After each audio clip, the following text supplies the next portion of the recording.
우리 지역의 부동산 시장 상황을 알아보는 부동산 돋보기입니다. 최근 속초 등 동해안을 중심으로 집값이 상승세를 이어가고 있는 반면 춘천, 원주 등 영서 지역의 집값은 하락세를 보이고 있습니다. 왜 이 같은 현상이 나타나는 건지, 또 주택 거래 시에 주의할 점은 없는지 전문가에게 직접 들어봤습니다. 화면으로 만나보시죠.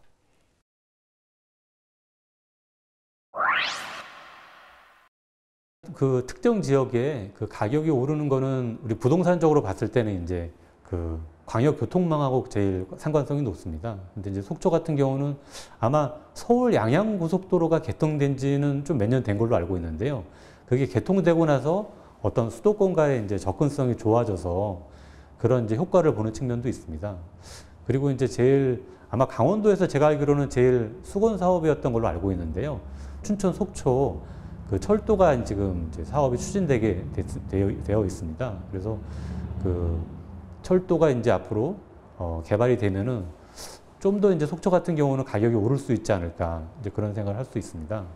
그리고 최근에 이제 속초에서 특히 이제 바닷가에 이제 근처에 아파트들이 많이 분양되고 있는데 그 아파트들의 분양가가 상당히 높은 편입니다. 그래서 아마 자료를 보시면 아시겠지만 소형 평형도 있고 상당히 큰 평형들이 나오는데요. 제가 분양가를 보니까 큰 평형들 같은 경우는 뭐 7억, 8억 정도로 굉장히 높게 분양가가 책정되어 있습니다. 그래서 이제 속초나 원주나 이런 중소도시 같은 경우는 새 아파트들의 이제 분양가가 그 중고주택 가격을 아마 견인하는 그런 효과가 상당히 큰 걸로 알고 있습니다.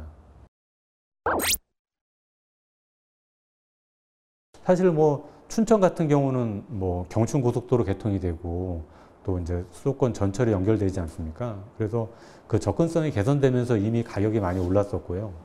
또 원주 같은 경우도 그 여주 원주 전철 경강선이 이제 앞으로 건설되지 않습니까? 그래서 가격이 많이 올랐었는데 또 제가 생각할 때는 이제 그런 가격 상승분이 이미 이제 여기 주택 가격에 많이 반영이 된 걸로 생각하고 있습니다.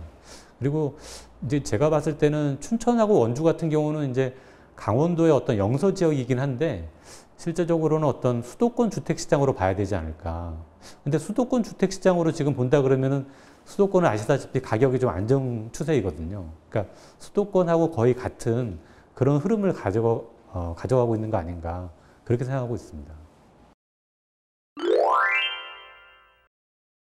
속초의 어떤 분양시장이라든가 이런 데를 보면은 특히 이제 큰 평수 같은 경우가 분양 가격이 좀 지나치게 높다는 생각이 들어서요. 제가 생각할 때는 그 분양 가격이 좀 적정한가, 이제 강원도 지역에 새 아파트 분양 가격이 적정한지에 대해서 한번 관심을 가지고 체크를 해보시는 것이 좀 필요하다는 생각이 들고요. 또 지나치게 뭐 수도권 같은 경우는 대출 규제 때문에 우리가 이제 많이 대출을 못 받는 경우가 있는데 이제 강원도 같은 경우는 규제가 좀 적지 않습니까? 그래서 그런 대출 규제는 없는데 어떤 그 자기 자금 조달을 할 때 좀 지나치게 무리해서 이렇게 집을 살 필요는 없겠다 그런 생각을 좀 하고 있습니다.